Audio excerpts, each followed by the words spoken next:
Welcome back to Espresso Shots and Epic Plots. I'm Diana. And I'm her daughter Genevieve. And today we're going to do a bookish Would You Rather. I have book-related dilemmas for my mom, and she's going to have to pick one or the other. There is no or both or anything like that. You have to pick. I got to pick one. Yeah. So join along in the comments if you'd like to. Grab your favorite beverage and join us.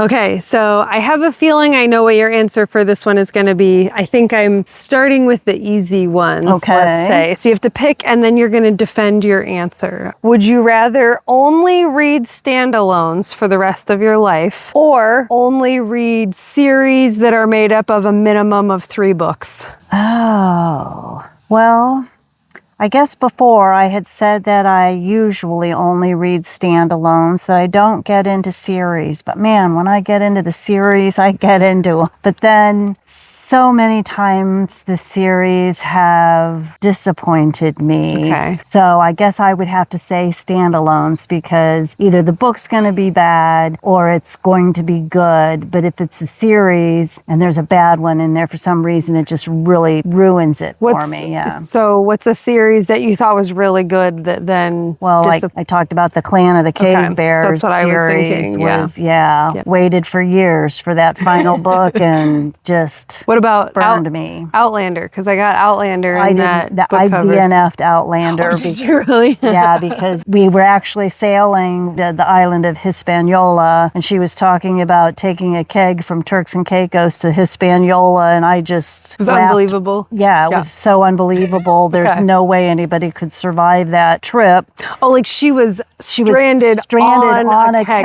Okay, got it. Okay. Floating and landed in Hispaniola, and that's thousands of miles in open ocean, and I'm sorry, that's not possible. Got it. Okay. I could believe she walked through rocks and went back 600 years in time. I could buy all of that. It's like, it was like me with the infection in that one book. It's not an infection. Isn't it funny how you don't get over things? I think I would say only series, because most of what I read, even if I think I'm reading a standalone, I end up finding out. Like, did you know Amina Al-Sarafi is potentially a series? That there may be a second one. Yeah. All right, next. Would you rather read a spoiler for the ending of every book before you start it, or forget the ending of every book immediately after finishing it? Wow,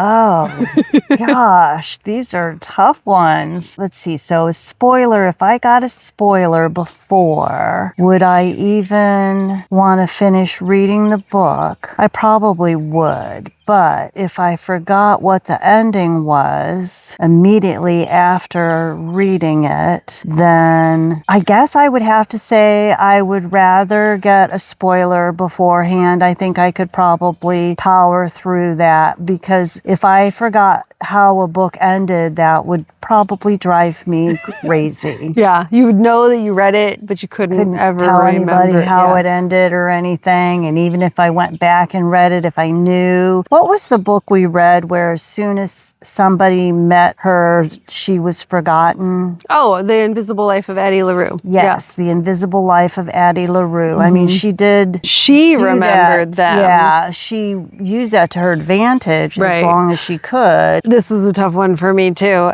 One of the benefits, potentially, of never remembering an ending is you could always reread the book. Yeah, True. You could. That's it wouldn't. a good you point. Still wouldn't remember it, but it would be like you'd never read it before. So. But what if what if it were like a Familiaris?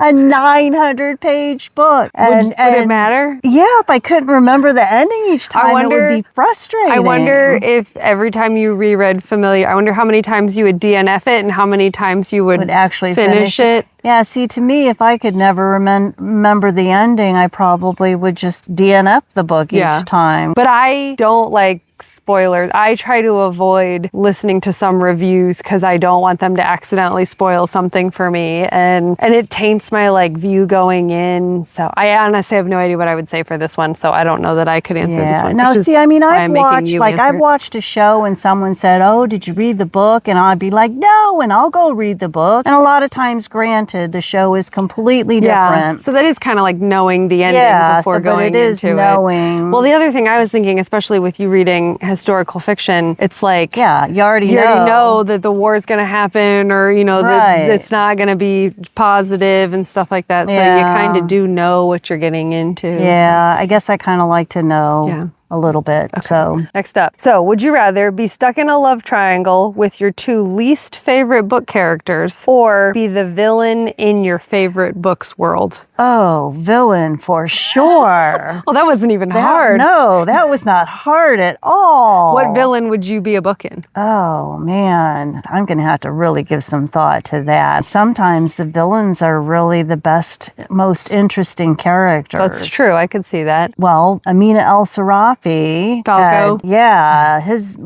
There were multiple villains in it. Okay. Not just Falco, but Selima, the grandmother. She's kind of villainy in my opinion. A little bit. She has her, she has her moments. Yeah. But her ex-husband. Raksh, the demon guy. Yeah. He'd be fun. Yeah. I know you didn't finish the book yet. But I'm far, he don't spoil anything for me. I know. But he, all the way to the end, is prominent in the story. Okay. Definitely the villain. I did not think that was going to be that easy. No, I get it. So no love triangle? No, I don't like, who cares about love triangles? Everybody always has their side. I always think it's silly. And it's just always, tell them. Just tell them this thing and it'll all work out. And you always know who it's going to be. And I actually don't even like love triangles in books. I was afraid with Ghost Smith they were going to turn it into a love triangle when there was one female main character and two male main characters, but they didn't. And I was like, thank gosh.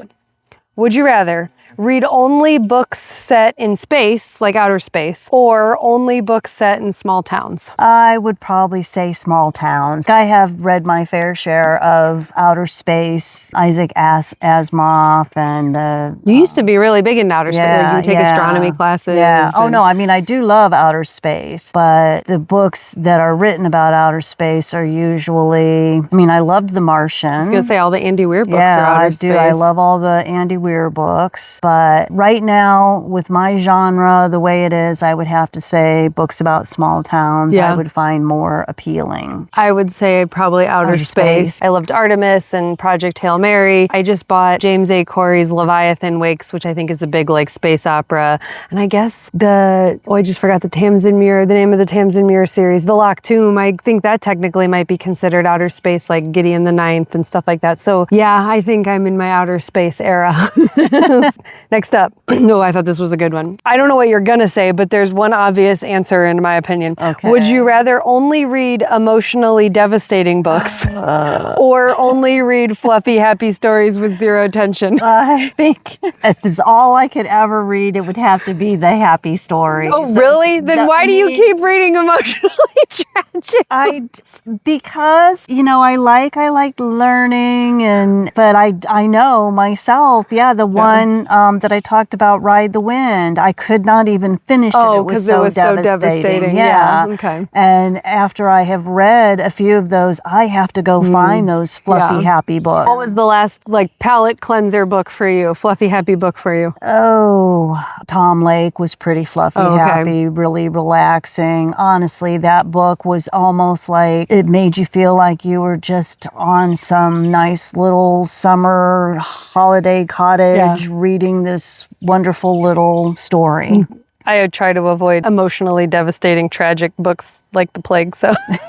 Would you rather get dropped into your favorite book world with no plot armor, or have to live inside your least favorite book for a year, but you survive? So do you remember what plot armor is? Yeah. Okay, so would you rather you're in your favorite book, but you have no plot armor, or have to live inside your least favorite book, but you survive? My least favorite book. Yeah, first you gotta think of what your favorite and least favorite book are. My least favorite book, I probably DNF'd, so I wouldn't have plot armor. What's the book you finished that was your your least favorite, the stupid claim of the cake. Okay, all right. So would you rather have lived in that book for a year and had to listen to her prose over and over again? Or what's your favorite book? Oh, I've got so many favorite books, but I kind of like the idea of falling into my most favorite book without plot armor. Because I often think to myself, if I were to be dropped into X time period, what it would be like. How you would survive. Yeah, how would I survive? And it could be futuristic or it could be in the past. Right, Either one, I think about what value would I have if I were dropped into the past. Like, I'm very talented in computer programming. Like how you would add to the community kind of value. Well, like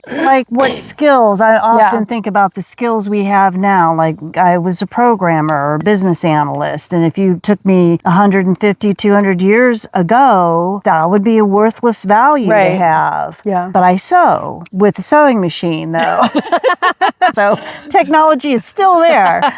I can cook, but things like that. And then I think in the future, to be dropped in, what might the vehicles look like? I kind of like that idea. Okay, just seeing how you would survive. Yeah. I have an idea for a future video where I ask our friends and family which one of us would survive certain situations from books, or if we would survive certain. So I'm curious to see what our family and friends think about that. Oh, now see, honestly, my most recent, most favorite book was probably The Bookwoman of Troublesome County. Okay, which you've told me about a lot. Which, I mean, it had its really nasty moments, and she was in Appalachia. Historical fiction, right? So it's in the past. Historical fiction. Okay. It's Appalachia. I'd be all right there. That was the one where they went and they got books out to the community, right? Right. So, and how did they get around? The horses and mules and stuff. The women, especially, were, as is everywhere in the United States, really abused. And I found it interesting that her mule protected her like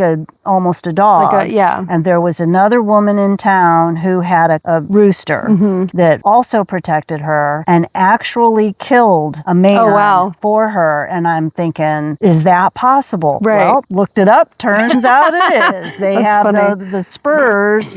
And the guy died of an infection. Oh, that makes sense. Okay. No, they use their spurs on their like nasty little thorny claws, things. And it was more infection that killed him. Okay, that makes sense. They're very long, terrible death. Yeah, exactly, which is what he deserved.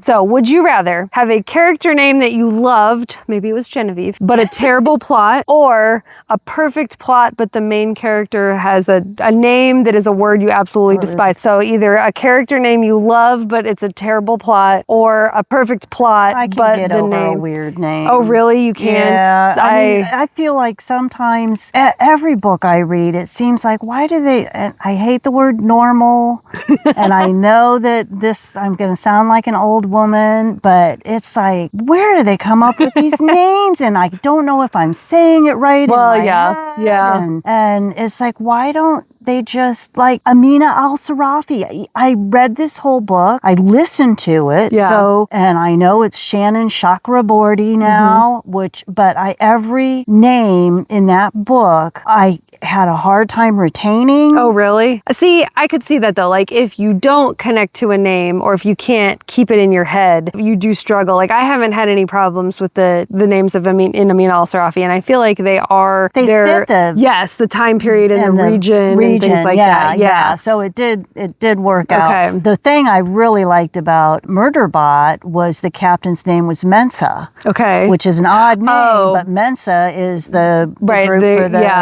so it's almost IQ. like if the Tainted Cup series, the Shadows of the Leviathan series, they're really bizarre names, but it's supposed to be a different planet, a different world, and they're not weird. Which kind of makes sense. Well, and they're not weird enough that you don't remember them. Like, it's Anna, but it's A-N-A, and Din, he's actually, it's like Diminius or something. I can't remember. He has a longer name and they call him Din. But I was reading, he did a Reddit. I believe he did one of those Ask Me Anythings, Robert Jackson Bennett did. And they're all inspired by, I think it was Latvian. It was something like that. A lot of his words are inspired by another language. Yeah, so I kind of like when you learn things like that. All right, for this next one, I'm going to learn something about you, and so will our audience. This is a very important choice. Okay, not really. No, it's not. Okay. So this is audiobook specific.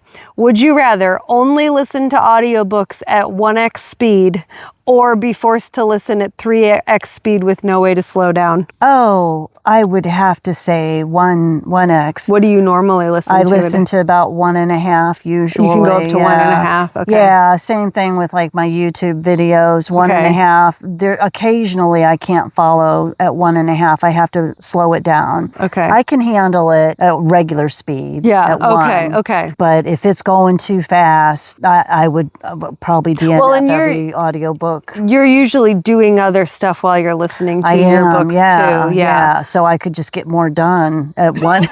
Because you just be in the zone working. You read the Apothecary? Was that what it was? The Apothecary, where it had the 3 different narrators and it was 2 different timelines. It took place in London and she found the vial and it ended up the vial was a remnant of the woman that would poison men that were bad to their, it was like the Apothecary something. It might have just been, I will put the cover up. Anyway, I particularly remember that one. It had 3 narrators. 2 of them were in the past and 1 of them was in the present. And they actually used 3 different people because they don't always do that. Right. And for 2 of them, I could speed it up. And for 1 of them, I could not. And it was really obnoxious because they kept having to change it. I'm a 1.25 if I'm like driving, 1.3. But if I'm reading and listening, I'm a 2 timeser. Really? Yeah, because if I have it in front of me, I read faster. So you're reading and listening at the same time? That's what immersion reading is. Not all the time,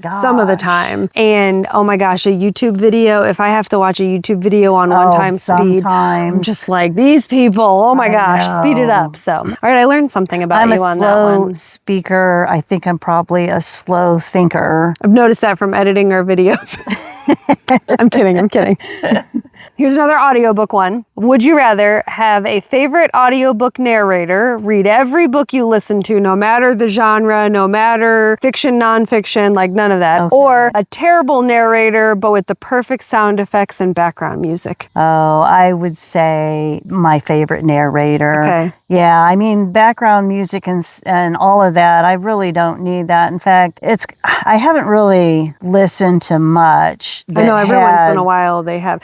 I just read, you might like this one. The River Has Roots. I think it's The River Has Roots. Okay. It's by the same author that did This Is How You Lose the Time War. I did not like This Is How You Lose the Time War. Don't come at me. I know people love that book. I was the worst book I ever read. Anyway, but I tried her other one. It's a novella. Okay. It takes place it's some magical place, like there's magic involved. And the sisters sing to each other and there's instruments involved, and that was all included in the audiobook, and that actually really enhanced the book. Yeah, I could see music. But yeah, and the music was what gave it power, and like that was related to it, the verses that they sang and things like that. And that was actually a really cool audiobook, but a lot of times, sound effects and background music. I mean, I'm thinking if it's just like a movie playing without picture, I don't know that would do it for me. Well, you don't have to know their name.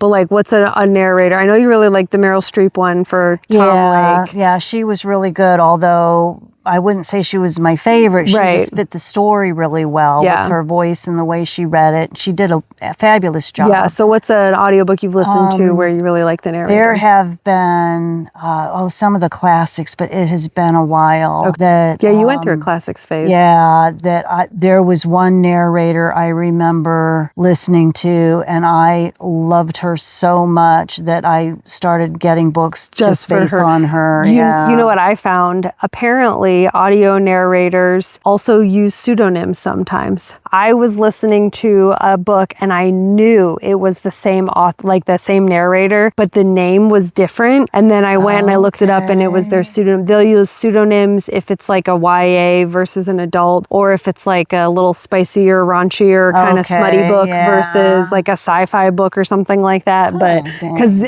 there were certain things that I was like, I know this is the same narrator. So I know I should pay more more attention to those narrators because they really do, some of them, most of them now that I've been listening to, when you've got a bad narrator in an audiobook, forget it. That doesn't matter how good the book is. If that's one of your questions. No, that was basically that version of the question. Yeah, no, a bad narrator with a great story is just bad. Yeah. Where a good narrator with a so-so story, I think, can pull power it off. through. Yeah. Would you rather every book you read ends with a cliffhanger that's never resolved, or every book you read spoils itself in the first chapter? Oh, shoot. Every book ends with a cliffhanger with no result. Yep. Never going to be another book that's going to... Or the next book has a cliffhanger, or, it just keeps going. Or it's given away in the first chapter. Oh, gosh. Well, I don't like either one of these, but guess I'm going to have to go with the cliffhanger because I would probably just when I have it figured out, I'm probably not going to finish it. Not as interested. Yeah. I feel like they're getting better. By they, I mean authors. Maybe it's a trend where the cliffhanger isn't as I need to go buy this next book. It's usually kind of left to interpretation, like we were talking about with Emily Wilde, I mean, I read that the Devney Perry Shield of Sparrows, which I was not a fan of, and it had a cliffhanger, but I didn't really think it was that big of a cliffhanger. Was it the last thing he told me? Was that the one? Yeah, it didn't resolve itself really well. Right. It had a cliffhanger, sort of. Yeah. That kind of makes me think they're going to, he's going to write another book. She. It kind of petered out, though. Yeah. And yeah, I had problems with the storyline and everything. But I mean, life is pretty much a cliffhanger every day. You don't know. It's not like everything gets resolved. Wouldn't that be something if everything got resolved at the end of the day? A nice start every day anew. We did talk about that in our one video, how we are okay sometimes when the ending isn't nice and tidy because that's life. Right, yeah. But if sometimes it's an obvious cliffhanger. I'm trying to think. I know I just read one where it's this is definitely, there's a book two in the making here. What was it? What all did I read last time? I mean, you read a lot of historical fiction, Murderbot. Yeah, I'm trying to think. I usually go out and read the next book, and then so it's not a cliffhanger. So I guess it would depend on the cliffhanger. If it was a soft cliffhanger that I could make up my own story for, but if it's literally you think a character is dying, a big character is dying, that would upset me. You know what I mean? If it was that type of cliffhanger, but books don't usually end with those types of cliffhangers. They don't want to anger you, Yeah, so, unless they have another one coming out. Right, and right away, kind of, So yeah, I'm with you. I would, if it's spoiled at the beginning. Yeah, I'm probably not going to read it. Yeah. I'm trying to think of a book where that's ever happened, where it was kind of spoiled. Sometimes that is a nice, where they start the story out and they're I'm in this situation, and then it jumps back in time. Yeah, way far away. Yeah. You completely forget that it started. But usually that's not the end of the book. That's usually the climax of the book, and then you get to the end of the book. 'Cause, that is a plot device I'm okay with. And it's funny, the way that's usually written is you are taken so far and deep into another direction that you get to the point where it was you forgot. That's right. We're in that library that she was in. Yeah, in where the beginning it brings or it all whatever. back around. I always wonder how they write those scenarios. Okay, well, I learned some things about you. Some of your answers were not what I expected, which is fine. I mean, it was good. What'd you think? That was a lot of fun. Okay, good. That was a lot of fun. Maybe you can think of some for me or something. Let us know in the comments what your answers would be, and we'll be judging you silently or agreeing with you. And if you think this is a good tag that you want to try and you do a video, let us know so we can watch it and see what you think. Yeah. That's it for Espresso Shots and Epic Plot. Until next time. Thanks for joining us. And keep reading.